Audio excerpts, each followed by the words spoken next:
nas imediações ali. Essa ocupação, né, em 88, com 300 famílias, o assentamento existe até hoje, por uma série de motivos aí, que eu até vou discutir um pouco na dissertação, mas não cabe nessa exposição aqui. Um grupo de famílias vai para Tumiritinga, fica um tempo na 116, enfim, vive um processo. Em 1º de junho de 1993 acontece a ocupação dessa fazenda Califórnia. Durante a década de 90 existe conflito, mas se acomoda ali o assentamento, começa a participar da distribuição da produção agrícola, né? Na cidade, desenvolve uma cooperativa. Durante os anos 2000 se erode essa cooperativa, né? Aí eu enxergo uma possibilidade de cooperativa, talvez eu seja mais otimista, né?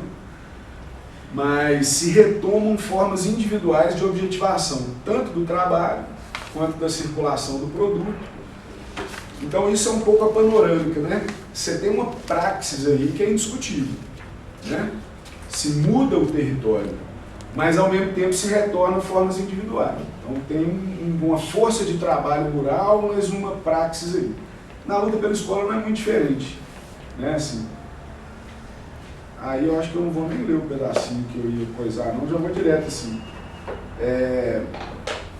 O Celso Furtado usa uma expressão muito bacana, né, que você tinha.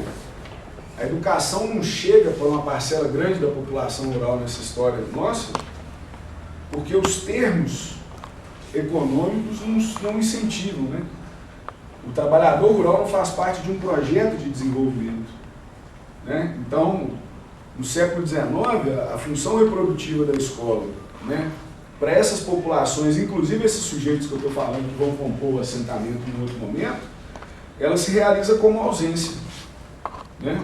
Essa ruralização que acontece do território, essa agriculturação do trabalhador não pede para a educação uma intervenção que enxergue um projeto de desenvolvimento.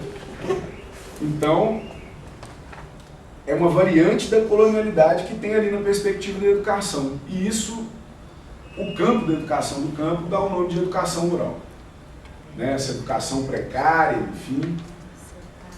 Eu vou dar uma acelerada aqui. Então, de um jeito muito breve, né? Durante o século XX, em Minas, você tem uma tradição muito mais tecnocrática e estatista, que quando chega no município, chega pela mão, o pessoal brinca, né? O prefeito, o juiz e o vigário, e que não muda muito, né? Durante a década de 60 e 70, a escolarização tem um sentido de direito, mas de direito compensatório, né? E o que chega para as áreas de pequena produção é agronomado, né? Os pacotes tecnológicos. Durante a década de 80 e 90 aparece alguma coisa na educação rural de projetos acessórios, mas que não tentam inverter essa lógica. Mas durante a década de 90 tem esse movimento da educação do campo. Então você pega sujeitos, né? O Encontro Nacional dos Educadores da Reforma Agrária, primeira conferência para a educação básica do campo, o curso de Pedagogia da Terra, que é fruto um pouco disso. Você tem sujeitos que vêm de uma praxis educativa, inclusive a professora que eu fui lá dialogar com ela era alfabetizadora antes do assentamento da escola. Quando cria a escola, ela vai para os serviços gerais, porque não tem o título. Então já existia um processo educativo, uma praxis educativa. Quando se instala a escola estadual, a sujeita, né, dessa praxis vai lá para os serviços gerais. E ela fala comigo, né? Eu olho aquilo e falo, eu dou conta, mas não posso, tem uma interdição. Então, olha só, esse sujeito se produz numa territorialidade que não pode colocar de lado a situação em que ela se realiza, né? Aí é o momento de uma praxis educativa. Mas, a partir do momento que ela se torna licenciada, o espaço público estatal, nessa escola pública estatal, ela vai se realizar ali como uma força de trabalho docente, né? Na empiria, eu fui tentar verificar um pouco, então, essa contradição. Tem outros professores que dão aula na escola do assentamento, enfim. De alguma maneira, eu acho que a gente pode dizer que, até agora, né, na exposição, a gente discutiu um pouco mais a acumulação primitiva, né? Uma ideia que está lá no Marx do Capital, que, essencialmente, é como que você necessita de algumas condições para que um projeto se efetive. Tem que haver algumas transformações que só podem ocorrer em determinadas circunstâncias. Então a gente pensar o trabalhador genérico da educação é uma coisa. Pensar esse trabalhador que viveu um conjunto específico de determinações é outro. Né? E aí eu fui lá para a pesquisa de campo, né? Comparando a escola do assentamento com a escola uma escola genérica lá do município, a Escola Estadual Luiz de Camões.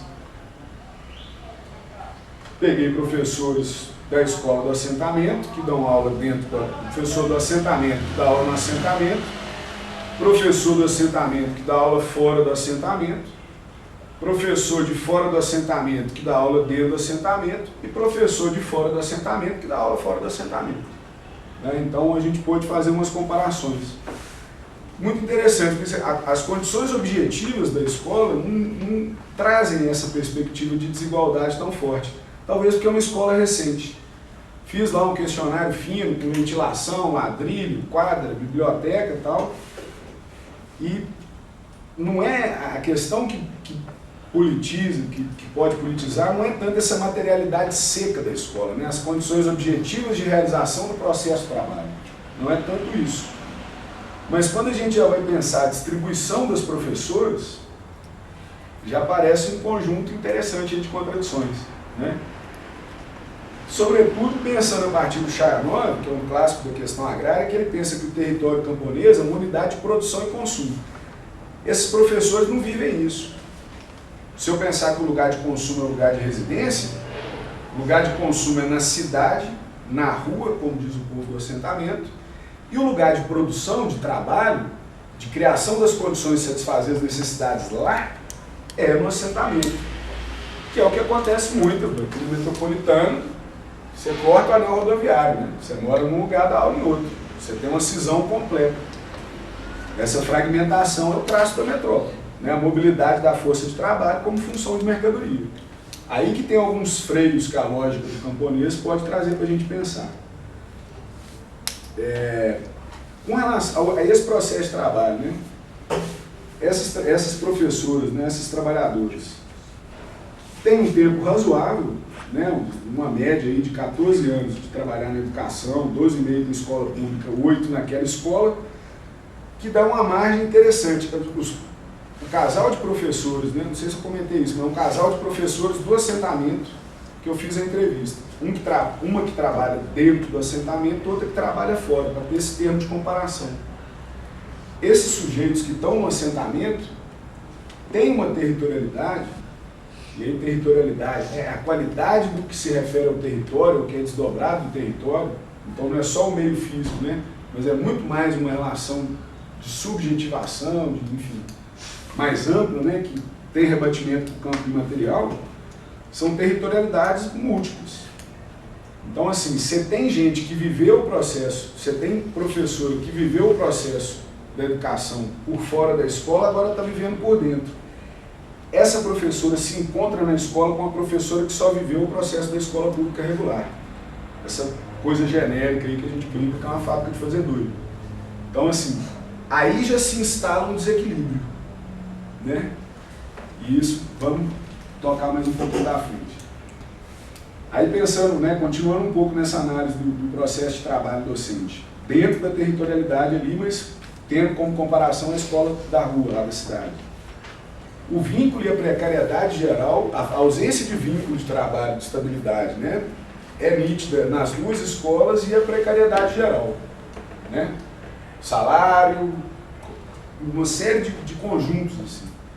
Então, num certo sentido, tanto o professor, tanto essa força de trabalho de fora quanto de dentro, e pensando no assentamento, vivem uma condição de precariedade.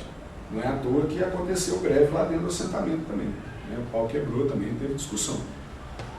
Mas quando a gente começa a entrar um pouquinho mais no fino do processo de trabalho, a jornada dos professores que trabalham dentro da escola do assentamento, ela é menor, mas o salário também é menor. Aí na dissertação tem todos os dados, enfim, todo o esforço estatístico aí para explicar isso. Eu não vou expor agora. Só que na escola da cidade tem mais turmas e mais alunos. Enfim, tem um processo intensificado que chega no trabalho não pago. Composição do trabalho a domicílio. O povo da cidade leva mais trabalho para casa. Então, aqui nós já temos, assim, se não é isso que garante um processo de superação, já tem uma condição ali que desequilibra o povo. Porque você tem um professor que, se ele pensar somente como força de trabalho, que é a ideia de uma contabilidade capitalista do tempo de trabalho, que o trabalhador também assimila tanto quanto o patrão, não tem muito sentido eu ir trabalhar numa escola dentro de um assentamento. Eu trabalho menos, mas ganho menos. Se é uma questão de horas, eu posso repartir o meu trabalho numa outra localidade. Trabalhando na indústria calçadista, se tiver uma coisa ali perto do Miritinga, eu vou trabalhar numa banca, vou trabalhar com qualquer outra coisa. Aqui eu acho que assim, um destaque importante para fazer é os limites dessa racionalidade capitalista, né? Dessa contabilidade capitalista do tempo. E isso o Campo trouxe, né? Assim, a escola da cidade não produz esse desequilíbrio. Esse desequilíbrio está no assentamento. Porque no assentamento eu tenho outros processos de trabalho que se realizam com outros tempos. E aí não estou falando que o assentamento é o paraíso socialista, né? Não. Tem contradição do trabalho ali também. Cheio de contradições. Mas a qualidade que elas se realizam dá uma margem para o sujeito trabalhador politizar outras perspectivas. Uma outra pergunta que eu fiz, tem mais 3 coisas para terminar de apresentar o dado, eu vou para as considerações. Assim. Para as professoras que dão aula dentro do assentamento, e eu fiz lá as perguntas disso, para elas é muito nítida a influência do assentamento no trabalho dela e das atividades que elas desenvolvem como possibilidade de repensar o próprio assentamento. Isso é maior na escola dentro do assentamento. E eu vou entender que o assentamento que produz isso. Você tem um conjunto ali de tensões, de inter-relações, que permite, inclusive, se pensar a participação política do trabalho docente num outro patamar, né? Fiz lá a pergunta de participação do sindicato, imaginando que é a forma mais específica do trabalho docente, a forma associativa nata, né? Natural, quase assim, você vai para o sindicato. Mas pensando partido, associações de outro caráter e entidades vinculadas à reforma agrária. A gente vê um crescente nesse processo organizativo quando ele se aproxima do debate da reforma agrária, do assentamento, das questões da produção, muito mais do que do sindicato. Por mais que os trabalhadores, os professores que estão experienciando o trabalho dentro do assentamento, estão participando mais dessa outra ponta do sindicato. Né? Então, assim, aí eu joguei uma série de outros dados aí que vão corroborar, eu peguei o que é mais, o que destaca mais, né, na dissertação. E aí eu fui chegar, né, voltando ali nessa antítese, né? Desde eu pegando o processo de trabalho, tentando chegar nesse trabalho docente, como ele é produzido desde a formação, no sentido mais amplo, né? Até o consumo e daí o processo de reprodução, tem que ter uma distribuição e uma circulação, traço-troca aí, né? Que o Marx, o ponto de partida é o Marx lá dos Grundrisse, lá do primeiro e do segundo capítulo da introdução de 57. Essa antítese, então, coloca 2 polos: força de trabalho docente e praxis educativa. O processo que gerou esse professor que eu fui lá conversar, sobretudo esse casal de militantes, isso é muito nítido. E aí, quando a gente coloca aí umas comparações, tem pelo menos 3 possibilidades de pensar o desenvolvimento dessa antítese, né? A contraposição ou ausência, né?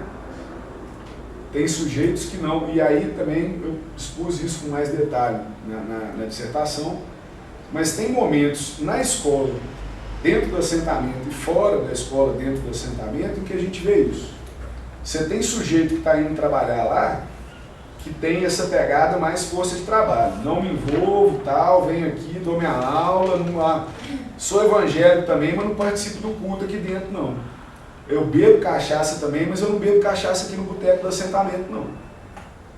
E da parte dessa perspectiva de praxis, também o assentamento de alguma maneira cria suas formas de defesa. Então também, cara, esse espaço aqui político, cultural, afetivo, religioso, então eles se ausentam, né? Isso não desenvolve a contradição no sentido de superar suas condições. Pelo contrário, você simplesmente isola, né? Os dois andam lado a lado pela mesma rua, mas não se encontram, não conversam, né? Uma segunda forma de desenvolvimento dessa antítese é uma relação de determinação no sentido mais de colonização. Isso a gente vê também, infelizmente. Das duas partes, né? Alguns sujeitos lá que vêm como força de trabalho genérica, lá da cidade de Parará, quando cai no assentamento, se sente na obrigação de acatar algumas determinações tiradas por uma coletividade que não faz parte, faz só como trabalhador, e aí eles entram no sentido de repetir o que a militância fala, né? Isso não vira praxis para ele. A praxis do outro vira algo que eu tento me espelhar de alguma maneira para, enfim, tem o diálogo, mas não é um diálogo que produz uma situação nova. E o filé, né, que eu acho que o desafio, pelo menos de 5 agora tem. O desafio que eu acho que é dessa antítese se desenvolver no sentido de uma contradição, no sentido mais rico de pensar a contradição, que não é só a contraposição, né? Você cria uma dialética ali. Por quê? Tem traços do processo de trabalho genérico de professor, que talvez o que mais se destaca seja a greve, que podem contribuir para se pensar essa situação dentro do assentamento, de prática educativa, de profissionalidade docente e tal. E ao mesmo tempo tem traços da luta pela terra que permanecem ativos, desequilibrados.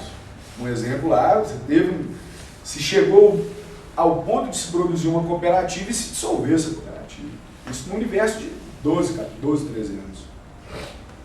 Então, assim, você foi e voltou, né, numa perspectiva de politização, de associatividade, que alguns debates que estão sendo feitos aí dentro da perspectiva do trabalho docente podem contribuir. Então, um desafio, assim, né? Nesse sentido que essa dissertação, assim, ela coloca essa contradição, né? Em momento nenhum me preocupei de querer dizer lá para a moçada, o povo do MST lá, como é que eles fazem a luta, ou como é que os professores lá do Miritiba fazem luta para dialogar com a MST. Não é isso. Né? Tem essa preocupação aqui em Belo Horizonte, que é a minha situação, que é onde eu me territorializo, né? Mas, sim, um dos desafios, né? Como que o trabalho do professor, né? Esse professor que tanto é trabalhador como educador, ele pode colocar na perspectiva dele algumas permanências dessa luta pela terra e dessa luta pela escola, e aí disputar, né? Mesmo, aí a palavra é disputa, né?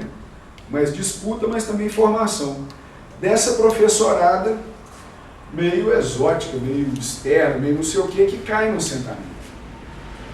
No assentamento, o processo de trabalho desequilibra eles de alguma maneira, porque não querem voltar para a cidade, querem continuar lá. E aí se pode produzir uma identidade que extrapola um pouco a força de trabalho. Essa luta que o Lênin chamava, né, sindical corporativa, economicista corporativa, né? Muitas das vezes é o traço inicial do sindicato. Mas também tem permanências das lutas do trabalho docente que são importantes de ser incorporada para pensar essa prática do assentamento.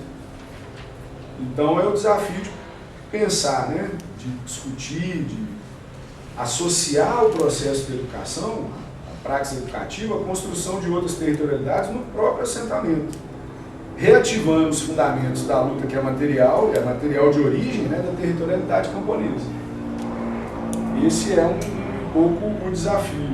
Daí que eu queria terminar, cara, uma estrofe de uma música da Mercedes Sosa, que está na coisa que eu coloquei, que é o cantor de ofício, que é a letra do Miguel Ángel Morelli, mas a Mercedes canta no show que ela fez aqui no Brasil. É um trecho do cantor de ofício. Talvez a gente possa pensar, né, um programa, né, um desafio programático, projetivo da docência num contexto desse. Meu ofício, como é que é? Lê em espanhol, mais bonito, né? Ou português? Temos uma chilena. Mi ofício de cantor es el más lindo. Yo puedo hacer jardim de los desiertos. Yo puedo revivir algo já muerto com solo entonado na canção. Que canção é essa? Né?